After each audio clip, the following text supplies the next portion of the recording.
Greetings and welcome to another video of the Hindu vocab series. My name is Prashant Dhawan. आज है 3/5/2017. Let's start with today's words. But of course, before discussing the vocab, एक बार आज की quote of the day ज़रूर देखते हैं. It is by none other than Swami Vivekanand. You cannot believe in God until you believe in yourself. बहुत ही deep quote है. This quote is all about faith. जब तक आपको खुद पर विश्वास नहीं होगा, until you do not have faith in your own ability, आप भगवान पर भी विश्वास नहीं रख सकते. जो काफ़ी हद तक माना जाता है कि इंसान को एक बहुत ही नेचुरली एक चीज़ आ जाती है कि किसी सुपीरियर किसी बीइंग पर यकीन रखना. तो इतनी ज़्यादा इंपॉर्टेंस होती है फेथ की. काफ़ी सारे मेरे स्टूडेंट्स मुझसे पूछते हैं कि sir how do we improve our English, बोलते वक्त फ्लुएंसी कैसे लाएं. Usually I tell them just one thing, you do not have faith in your own ability. अगर आपको सिर्फ विश्वास हो कि मैं कुछ कर सकता हूँ, वो ही काफ़ी होता है. And believe me this is true. ये कोई इंस्पिरेशनल टॉक नहीं है. This is a proven theory कि if you believe in yourself you can actually do things that you thought were absolutely beyond your reach. So have faith in yourself. Sentences बनाते वक्त भी कई लोग they don't make sentences क्योंकि they don't have faith in themselves कि नहीं गलत बना दूंगा, people will criticize me, अजीब लगेगा. No, have faith in yourself. और वो faith इतना ज़रा strong होना चाहिए कि कल को कोई कुछ कह भी दे, of course कोई logical criticism हो, उसके अलावा कोई और कुछ कह भी दे तो that should not affect you. So yeah, believe in yourself. The first word of the day is retaliate. यहाँ पे आप देख सकते हैं न्यूज़पेपर में इन्होंने यूज़ किया है respond to atrocity, don't retaliate. Atrocity एक ऐसा शब्द है, कई बार हम डिस्कस कर चुके हैं. मैं अप्रिशिएट करूँगा अगर आप इसका मतलब, खैर मतलब मैं बता देता हूँ, इसका सेंटेंस बना लेना, ठीक है. एट्रोसिटी का मतलब होता है किसी पर क्रुएल्टी करना. ब्रिटिशर्स इंडियंस पे क्या करते थे? एट्रोसिटीज़, ठीक है, क्रूअल एक्ट्स करते थे. तो इस पर सेंटेंस अगर मन हो तो आप बना सकते हैं, थोड़ा आपको मेमोराइज करने में आसानी होगी. रिटेलिएट का क्या मतलब है? बेसिकली यहाँ पर ये कह रहे हैं कि अगर आप पे कोई क्रूअल एक्ट करे तो उस पर उसका रिस्पॉन्ड करो, बट रिटेलिएशन मत करो. रिटेलिएशन का मतलब होता है कि अगर आपको कोई अटैक कर रहा है, आप सिमिलर अटैक उस पर कर देते हो, ठीक है. Make an attack in return for a similar attack. तो इसके सिनोनिम्स होंगे to fight back, to strike back. या आपने काफ़ी बार सुना होगा इंडिया पाकिस्तान बॉर्डर से रिलेटेड कोई न्यूज़ होती है तो वहाँ पर बोलते हैं कि रिटेलिएशन में पाकिस्तान ने फायरिंग करी, फिर रिटेलिएशन में इंडिया ने फायरिंग करी. तो बेसिकली एक जो कंट्री है उसके अटैक का जवाब देना, सिमिलर अटैक करना उन पर, ठीक है. पलटकर हमला करना आप कह सकते हो, काउंटर अटैक करना, रेसिप्रोकेट करना. जो वो आपके साथ कर रहे हैं वैसा ही उनके साथ करना. तो यहाँ पर एक सिंपल सा इसका सेंटेंस है, when he insulted my religion My first instinct was to retaliate, but then I realized it's pointless. तो यहाँ पे मैं कह रहा हूँ कि उसने कुछ ऐसी बात की जिससे मुझे गुस्सा आया. मेरी पहली इंस्टिंक्ट थी कि रिटेलिएट करता हूँ, जो उसने मुझे बोला मैं उसको बोलता हूँ, पर फिर मैंने सोचा कि इट इज़ पॉइंटलेस, ठीक है, क्योंकि there is no end to it. जैसे महात्मा गांधी जी ने कहा था, an eye for an eye makes the world blind. ये बहुत ही एक उनकी शानदार कोट है कि अगर मान लो कोई किसी को काड़ा कर देता है, उसकी एक आंख ले लेता है, तो उसकी रिटेलिएशन में वो आदमी भी उसकी आंख ले लेता है, तो फिर वो वापस उसकी आंख ले लेता है, फिर वो किसी और को मारता है, वो उसकी आंख ले लेता है. तो घूम फिर के क्या होगा? इन दी एंड पूरी दुनिया अंधी हो जाएगी, क्योंकि सब लोगों ने रिटेलिएशन करी. किसी ने फॉरगिवनेस नहीं दिखाई, किसी ने no one really backed away. सब लोग अटैक ही करते रहे, तो eventually the world became blind, ठीक है. तो इसका जो एंटोनिम होगा वो होगा to absolve, to condone, to excuse, to forgive, pardon कर देना या रेमिट कर देना, ठीक है. सो याद रखिएगा, it's a very important word for any examination, retaliate. आगे हमारे पास एक ईडियम है, ट्रेड केयरफुली. ये इंडियन एक्सप्रेस में आया था आज. ट्रेड करना मतलब चलना होता है, केयरफुली आपको पता है ध्यान से. तो यहाँ पर लिटरल इसका मीनिंग यही मत ले लीजिएगा कि ध्यान से चलने को कह रहे हैं. जब लिखा होता है ट्रेड केयरफुली, मतलब कि बहुत ही ध्यान से बोलो. जो आपके मुंह से निकल रहा है मेक श्योर के सामने वाले को अपसेट ना कर दे या उसको ऑफेंड ना कर दे, ठीक है. तो कई बार कुछ लोग, उनकी इंटेंशन नहीं होती कुछ गलत बोलने की, but they do not trade carefully. अपने शब्दों का सही तरीके से वो चुनाव नहीं कर पाते और गलत चीज़ उनके मुंह से निकल जाती है, ठीक है. तो यहाँ पर ट्रेड केयरफुली से रिलेटेड एक और ईडियम भी है, to walk on egg shells. अब फॉर एग्जाम्पल मुझे किसी ऐसे आदमी से बात करनी है जो बहुत सेंसिटिव है, 2 मिनट में रो देता है, और उसको मुझे एक बुरी खबर सुनानी है। जरा कोई दोस्त है मेरा जो बहुत सेंसिटिव है, मुझे बताना है कि उसकी नौकरी चली गई, तो मैं कहूँगा कि telling my sensitive friend that he has been fired is like walking on egg shells.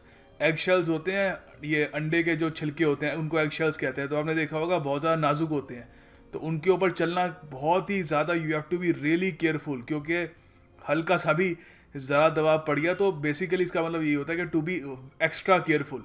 ठीक है, तो ये सिमिलर इडियम्स हैं दोनों, to walk on egg shells या ट्रेड केयरफुली। तो इससे रिलेटेड एक हमने यहाँ पर सेंटेंस बनाया है, the clever politician knows he has to tread carefully on the issue of triple talaq. तो triple talaq is a very controversial issue, तो उसके बारे में किसी भी पॉलिटिशियन को बोलना होगा तो बहुत ही सावधानी से अपने वर्ड्स का जो चुनाव करना होगा, ध्यान से करना होगा। He has to make sure that he does not offend anyone. So याद रखिएगा, tread carefully, it's a very important idiom. आगे देखिए, आप लोगों के लिए एक MCQ है, तो आपको यहाँ पे बताना है कि ये सेंटेंस इंप्रूवमेंट MCQ है कि यहाँ पर हम क्या इंप्रूवमेंट कर सकते हैं। Is respect really preferable than money. ठीक है, एक बार वीडियो पॉज कर लो, इसको अटेम्प्ट करना, फिर मैं आपको इसका आंसर अभी के अभी राइट नाउ बताऊंगा। ओके, होपफुली आपने वीडियो पॉज करके अटेम्प्ट कर लिया होगा। देखिए, is respect really preferable than money, than नहीं आएगा। Whenever you are using preferable as an adjective, तो यहाँ पर देन की जगह आ जाएगा टू। ऑलराइट, तो ये एक रूल है इंग्लिश लैंग्वेज का, आपको याद रखना है। तो automatically the answer will be C. Is respect really preferable to money, क्या इज्जत, रिस्पेक्ट पैसे से भी ज़्यादा प्रेफरेबल होती है? ठीक है, प्लीज़ इसका आंसर भी दीजिएगा। I would really like to know what your opinion is. अगला शब्द है एम्बियंस। एम्बियंस का देखिए अर्थ होता है किसी जगह का कैरेक्टर या उसका एटमॉस्फेयर। तो इसके सिनोनिम्स होंगे एटमॉस्फेयर, एयर, ऑरा। ऑरा देखिए इंसान की भी होती है। ऑरा आप देख नहीं सकते, बट ऑफ कोर्स इसको लोग कहते हैं कि हर इंसान की एक ऑरा होती है। जो लोग बहुत ही इन्फ्लुएंशियल लोग होते हैं तो कहा जाता है उनकी ऑरा बहुत स्ट्रांग होती है। वो जिस किसी कमरे में भी जाते हैं, इमीडिएटली सब लोग उनकी ऑरा फील कर पाते हैं, एंड दे इमीडिएटली फील कि हमें इनको रिस्पेक्ट करना होगा। ठीक है, तो of course you cannot see them, ये इनटेंजिबल होती है। अच्छा, तो इसके अलावा क्लाइमेट भी आप कह सकते हो, मूड, फील, फीलिंग। एम्बियंस काफ़ी जगह यूज़ होता है वर्ड। इसका थोड़ा हम सेंटेंस बनाते हैं उससे, और जो इसका यूज़ करने का तरीका है वो और क्लियर हो जाएगा। The noisy baby destroyed the ambience of the movie theatre. तो मूवी थिएटर की एम्बियंस आपको पता है बहुत ही क्वाइट सी जगह होती है, AC चल रहा होता है, डार्क होता है। अगर एक अच्छा क्वालिटी मूवी थिएटर हो तो काफ़ी बढ़िया एम्बियंस होती है वहाँ पर। बट एक नॉइजी बेबी अगर वहाँ पे आ जाए, रोने वाला बच्चा, तो सारी एम्बियंस क्या कर देगा, डिस्ट्रॉय कर देगा। ठीक है, तो सारा एटमॉस्फेयर डिस्ट्रॉय कर देगा, आप कह सकते हो। उसके अलावा हम ये भी कह सकते हैं, the sound of rain drops hitting the windows created a great ambience for a deep sleep. तो ऑफ कोर्स ये जो सेंटेंस मैं बोल रहा हूँ तो कई लोगों ने इमेजिन करना शुरू भी कर दिया होगा कि बारिश हो रही है और जो कांच की विंडोज़ होती है उस पर बस आराम आराम से उसकी आवाज़ आ रही हो, और एक बहुत ही बढ़िया एक एटमॉस्फेयर बनता है, एक झपकी लेने का, आप कह सकते हो सोने का। ठीक है, so this is ambience. The next word is congruous. Congruous कहते हैं इसको। ठीक है, CONGRUOUS। अब देखिए, इसका मतलब होता है कोई चीज़ जो बहुत ज़्यादा फिटिंग हो, अप्रोप्रिएट हो, एप्ट हो। एप्ट का एक बहुत ही अच्छा सिनोनिम होता है अप्रोप्रिएट, तो मतलब बहुत ही ज़्यादा प्रॉपर हो, सूटेबल हो। इसका जो बेसिक एसेंस है इस वर्ड की, मतलब कि कोई चीज़ किसी और चीज़ के साथ इन एग्रीमेंट हो। अब फॉर एग्जांपल पहले आपको ये दो सेंटेंस बताता हूँ, उसके अलावा एक और इसको यूज़ करने का तरीका है वो भी बताऊँगा आपको, पूरा क्रिस्टल क्लियर हो जाएगा इससे आपको। हम कह सकते हैं his actions are congruous with his principles. तो जो उसके एक्शंस हैं वो उसके प्रिंसिपल से क्या है, एग्रीएबल हम कह सकते हैं। अगर उसके प्रिंसिपल्स हैं कि मैं चैरिटी करूँगा, मैं हेल्पलेस लोगों की मदद करूँगा, और वो चैरिटी करता भी है, तो हम कहेंगे कि उसके जो एक्शंस हैं वो क्या है, they are in agreement with his principles, suitable है, फिटिंग है उसके प्रिंसिपल्स के। तो हम ये भी कह सकते हैं डोनाल्ड ट्रंप का जो बिहेवियर है, Trump's behaviour is not Congress with his position. तो जिस तरीके की ट्वीट्स वगैरह वो करते हैं, जरा बात करते हैं वो, तो कोई भी कहेगा कि जो पोजीशन लेके बैठे हुए हैं वो यूएस का प्रेसिडेंट, उसके अप्रोप्रिएट नहीं है, it is not in agreement with that position जो उनका बिहेवियर है। अच्छा, एक तो ये तरीका हो गया इसको यूज़ करने का। आप ये भी कह सकते हो कि when the bitter couple left the room they were in congress with each other. तो बिटर होता है कड़वे, तो एक कपल है, दोनों में काफ़ी लड़ाई वगैरह हो रही थी, तो उन्होंने जब रूम छोड़ा, रूम से बाहर निकले बातचीत करके, तो they're in congress with each other, मतलब they're in agreement with each other, आपस में दोनों का कुछ सहमति हो गई थी काफ़ी हद तक, they had made peace with each other.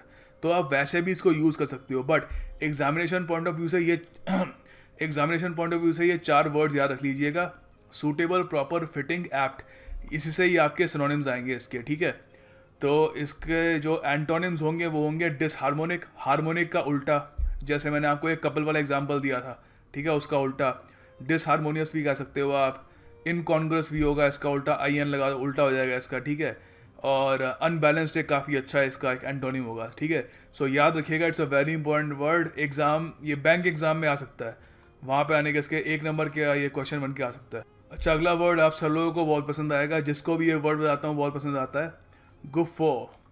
गुफ्फो का मतलब होता है कि बहुत ही ज़्यादा ठाके लगा के हंसना, दिल से हंसना। एक हंसी होती है ना, हम एक तरीके से इसका एक बहुत ही बढ़िया यहाँ पे सिनोनिम होगा बेली लाफ, कि ऑलमोस्ट पेट जो होता है आपका वो हिल रहा होता है, पेट से हंस रहा होता है आदमी, इस तरीके की हंसी होती है। जैसे फॉर एग्जांपल ये नवजोत सिंह सिद्धू जरे हंसते हैं, वो उनकी हंसी क्या, इट इज़ लाइक अ गुफ्फा, ठीक है। तो ये नाउन है, इसके सिनोनिम्स होंगे हार्टी लाफ, पूरा दिल से हंसना, लाउड लाफ, खिलखिला कर हंसना, roar of laughter, hoot of laughter, ठीक है। बेली लाफ्टर हमने डिस्कस कर लिया।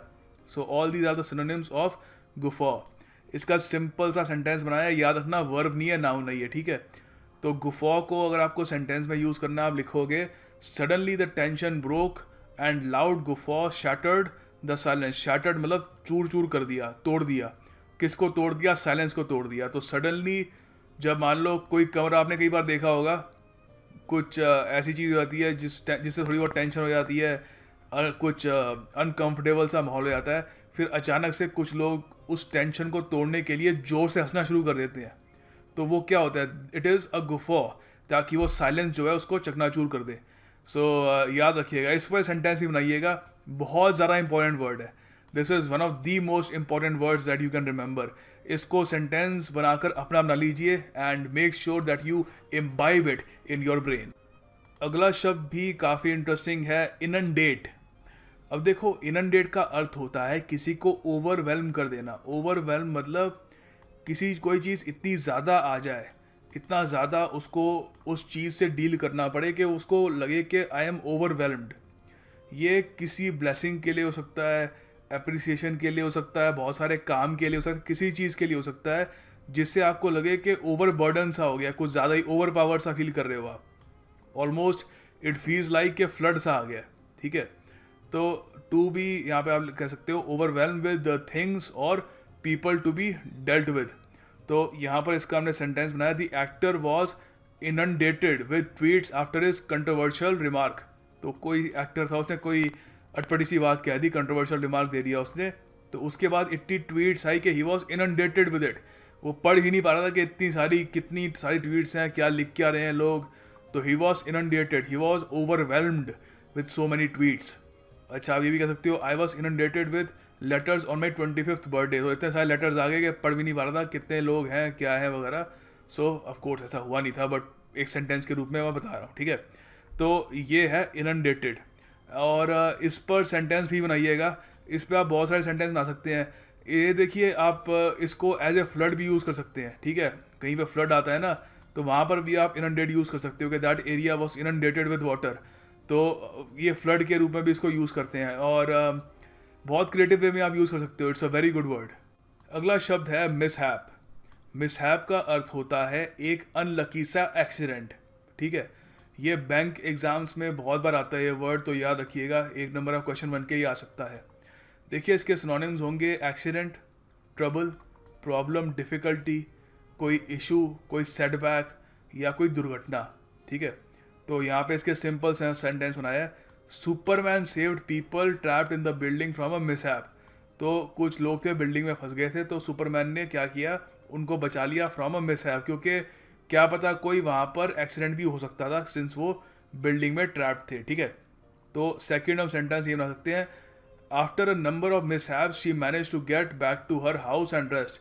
तो कभी कभी जब दिन बहुत ख़राब जाता है तो बहुत सारे मिसहैप्स होते हैं। आप कहीं जा रहे हो, दोस्त कॉफ़ी लेके जा रहा है, कॉफ़ी ने उसके दोस्त की कॉफ़ी आपकी शर्ट पर गिर गई, फिर आप बाहर जा रहे हो, आप स्टेप से गिर गए, घुटने में चोट लग गई। तो ऑल दीज आर मिसहैप्स, ये अनलकी एक्सीडेंट्स होते हैं। तो इतने सारे मिसहैप्स के बावजूद वो घर पहुंची और उसने रेस्ट किया, ठीक है। तो याद रखिएगा mishaps. Finally the task of the day, एक और सेंटेंस इम्प्रूवमेंट बेस्ड एमसीक्यू। अच्छा एमसीक्यू है, इसका आंसर आपको पीडीएफ में मिल जाएगा। आपको बताना है कि यहाँ पे जो सेंटेंस है, he may be poor now but he appears to be rich. तो यहाँ पर टू बी रिच की जगह क्या आना चाहिए। बहुत बढ़िया क्वालिटी का एमसीक्यू है। मुझे लगता है कि इमीडिएटली कोई भी इसका आंसर नहीं दे पाएगा। अगर कोई बहुत ही ज़्यादा बढ़िया इंग्लिश में हो तो भी थोड़ा टाइम तो लग ही जाएगा। लेट्स सी, मैं उम्मीद कर रहा हूँ कि 75% के आसपास या 70% लोग ही सही कर पाएंगे। But I hope you guys prove me wrong like you always do. And या लेट्स सी क्या इसका निकलता है result. And thanks for watching this video. अगर आपको सेंटेंसेस की थोड़ी याद आ रही है कि मैं सेंटेंसेस पे कम फोकस कर रहा हूँ, सो रेस्ट अश्योर्ड मैं कल एब्सोल्युटली आप लोगों के लिए स्टडी IQ चैनल पर एक फ्रेजल वर्ब्स की वीडियो लेके आऊँगा। उसके अगले दिन मैं आपके लिए कोशिश करूँगा कि ये एरर करेक्शन की एक वीडियो लेके आऊँ, और उसके बाद मैं एल्केमिस्ट की भी एक वीडियो लेके आऊँगा। और सून हम ऐसी कोई वीडियोस भी करेंगे जहाँ पर आपको सिर्फ सेंटेंस, वहाँ पर फॉर्मेशन पर फोकस हो हमारा, रिटन इंग्लिश पे, स्पोकन इंग्लिश पे। बेसिकली जो लोग अपनी इंग्लिश इम्प्रूव करना चाहते हैं फॉर एसेज वगैरह, उनको काफ़ी फ़ायदा मिले। So rest assured we will focus on that as well.